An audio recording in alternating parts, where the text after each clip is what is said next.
Kadang manusia berpikir bahwa itu adalah sebuah masalah. Betul. Tapi ketika kita vibe-nya adalah positive vibe atau positive thinking, masalah itu adalah menjadi sebuah kesempatan yang dipicu oleh sebuah tantangan. Maka tugas pertama untuk mengesahkan undang-undang yang pro dengan anak-anak muda itu yang harus dipush ketika kita menjadi anggota legislatif nantinya.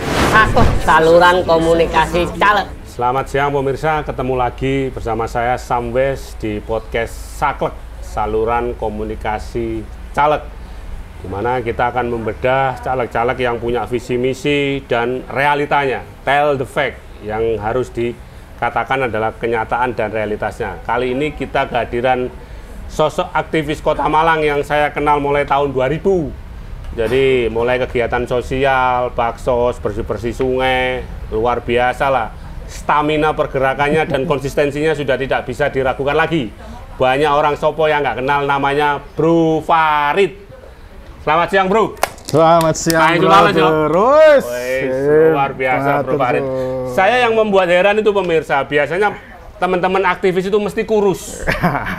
Mesti kurus, nggak terurus gitu. Jadi Bro Farid itu menjalani aktivitasnya dengan riang gembira ya. Pasti. Politik riang gembira. Pasti. Makanya kemudian ini cerminan politik riang gembira ini ya Bro Farid ini. Tidak menderita amat meskipun bebannya luar biasa ya. Siap. Nggak pernah sambat, luar biasa Bro Farid. Bro, sekarang Bro Farid namanya kan Ahmad Farid ya. Ahmad Farid. Nyalek DPRD Kota Dapil Kedung Kandang ya. Dapil 3 Kota Malang. Dapil 3 ya, Kedung Kandang ya, Dapil 3 Kota Malang. Bro, seperti yang kita ketahui Bro, Dapil Kedung Kandang itu kan dapil neraka. Calegnya hebat-hebat. Apa memang sengaja uji tarung di sana kok milih Dapil Kedung Kandang, Bro?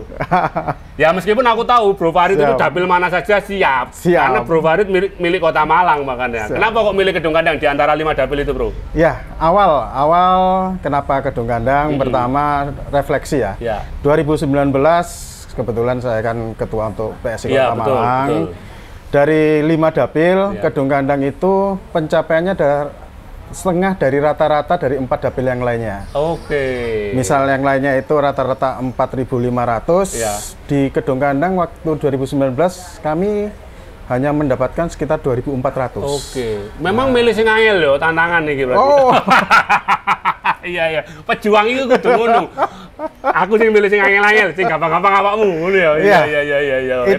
Itu salah satu. Keduanya adalah saya memang sudah harus berjuang. Kota Malang ini harus lebih banyak lagi mendapatkan untuk kursi. Oke, 2019 kami PSI mendapatkan 1 kursi.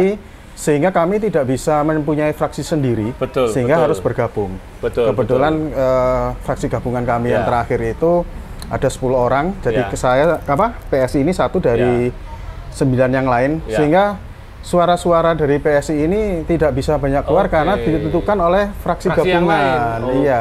Satu fraksi berapa kursi? 5? Satu fraksi minimal adalah 4 karena itu mempresentasikan pertama adalah ada 4 komisi di Kota Malang ini. Komisi A, B, C, dan D. Komisi A untuk perundang-undangan, B untuk ekonomi, C pembangunan, dan D untuk pendidikan dan sosial. Apal betul iki wis berarti latihan dadi anggota dewan itu. Tangan Bro, payamu saiki Bro. Amin. Moga-moga dengan berkehendak. Ini loh. Jadi pemirsa, pejuang itu begini, meskipun Mas Farid ini, Bro Farid ini adalah ketua PSI, tapi dia tidak memilih dapil yang mudah. Justru kader-kadernya dikasih dapil yang mudah, dia sendiri yang memilih di dapil yang luar biasa, susah yang sekarang ini ya. Dapil neraka sebetulnya Kedung Kandang. Bro, di Kedung Kandang saat ini itu ada problematika yang luar biasa Bro, yaitu di mana tingginya angka pengangguran yang didominasi oleh pemuda. Pemuda ini dalam artian ini usianya 35 ke bawah Bro. Bro Farid kalau jadi anggota dewan punya solusi nggak? Kadang manusia berpikir bahwa itu adalah sebuah masalah. Tapi ketika kita vibe-nya adalah positive vibe atau positive thinking, masalah itu adalah menjadi sebuah kesempatan yang dipicu oleh sebuah tantangan. Oke. Suka sekali ini saya. Oke, jadi siap. Ketika kita hanya berpikir bahwa itu adalah sebuah masalah, berarti kita sudah membarrier diri kita bahwa adalah sesuatu yang tidak bisa dicapai.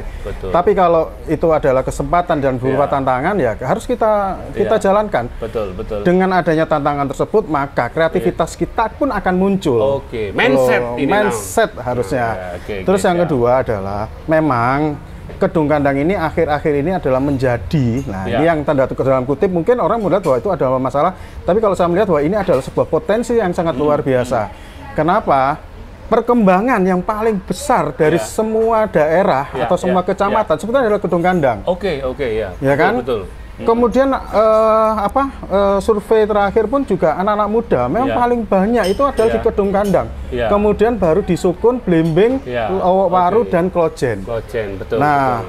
Anak muda ini adalah potensi yang kita sendiri harusnya tahu apa yang harus kita perbuat dengan mereka. Betul. Karena apa? Generasi ke depan yang memegang adalah mereka. Oleh karena itu memang perlu adanya sebuah solusi-solusi atau bukan hanya solusi saja, tapi supporting. Termasuk adalah supporting system bagaimana kita bisa mempush mereka untuk berkembang.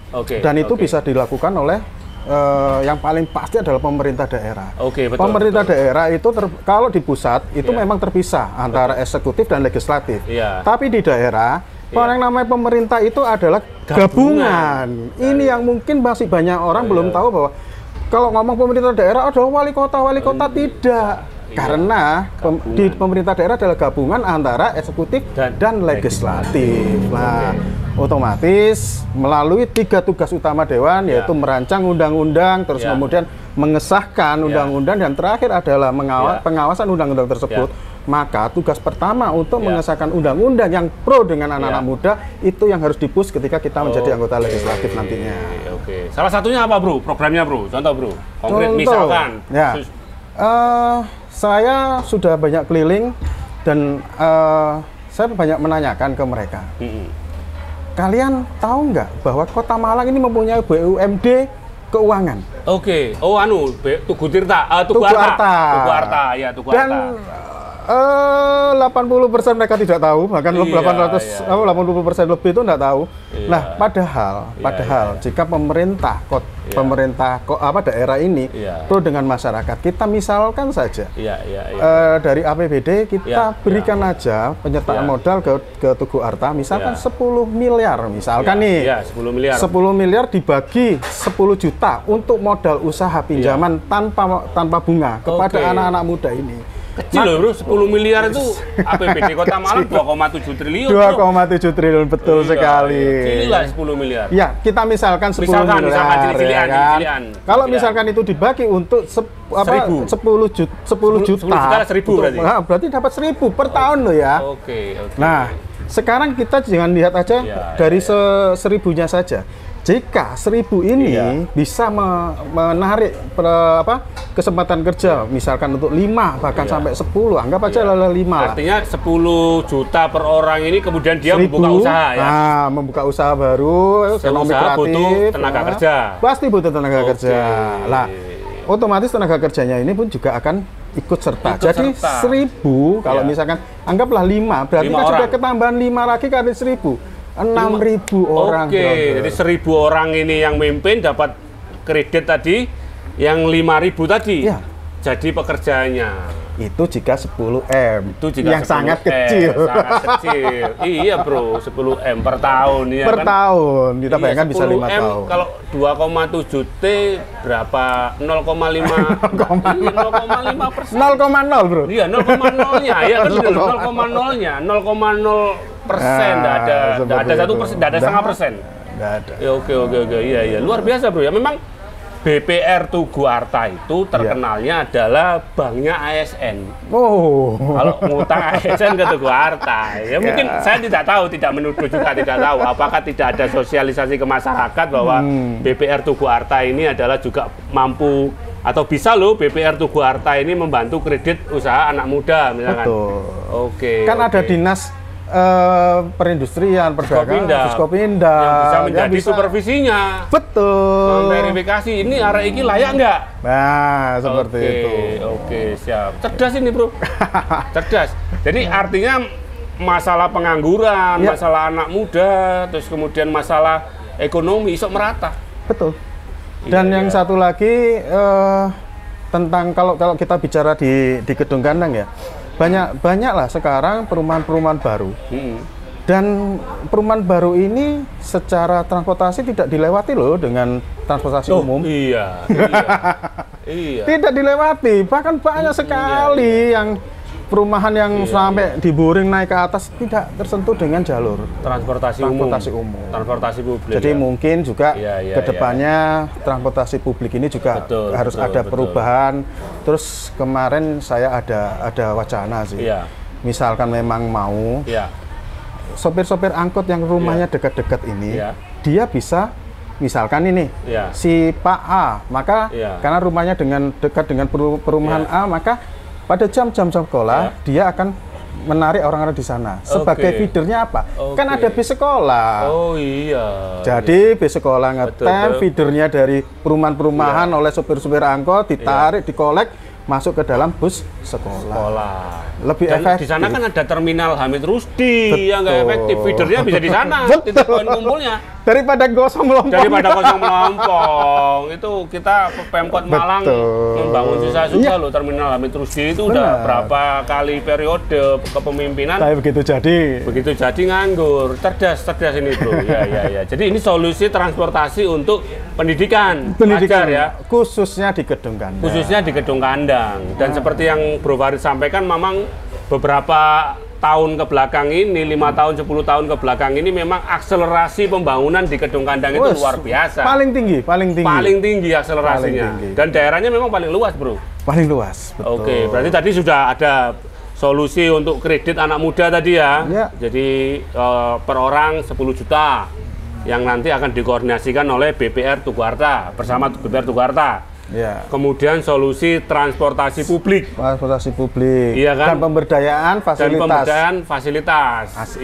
Terminal, ya kan? Plus itu tadi solusi bagi sopir angkot. Iya, sopir angkot itu kasihan, Bro. Karena yang memperjuangkan, Bro.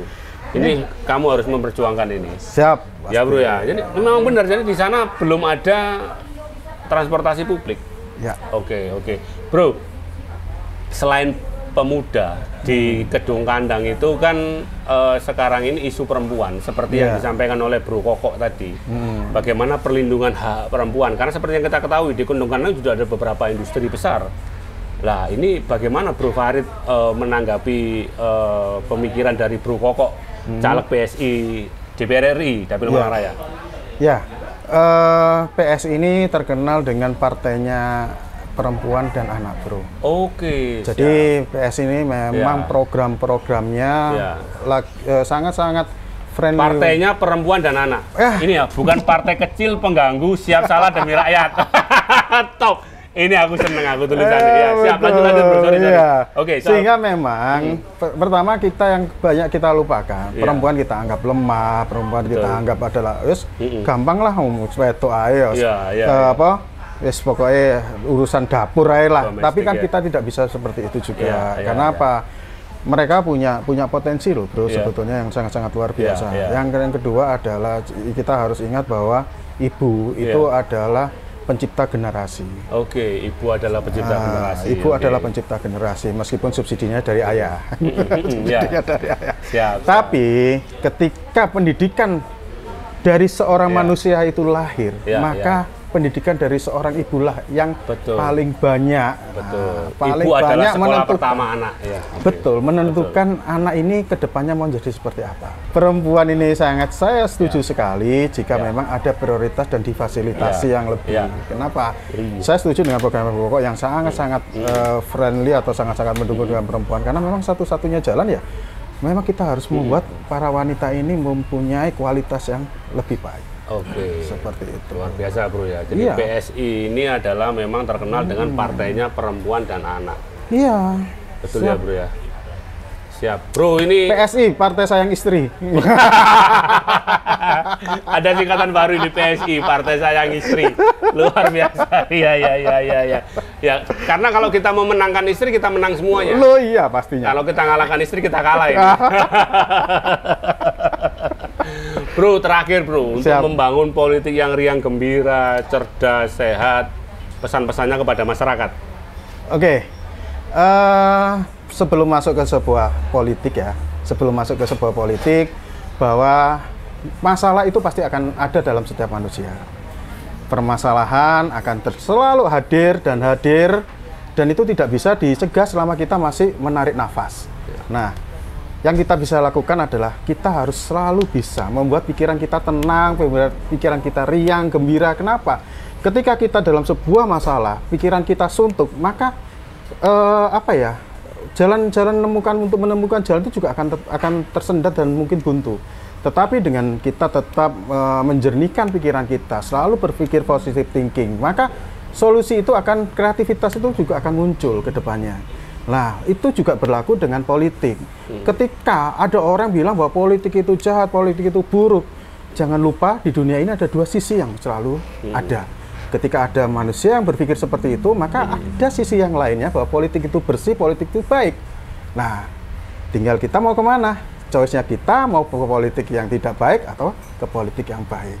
Itu adalah semua pilihan, dan kami dari Partai Solidaritas Indonesia sudah memutuskan bahwa kita adalah memilih yang politik yang baik, politik yang benar, dan politik yang pro kepada masyarakat. Seperti itu, Bro. Siap, Bro. Terima kasih, Bro ya. Terima kasih. Siap, sukses, Bro. Saiki wayamu, Bro. Pemirsa, demikian tadi ada guyonan yang menarik. PSI adalah Partai Sayang Istri dari Bro Farid.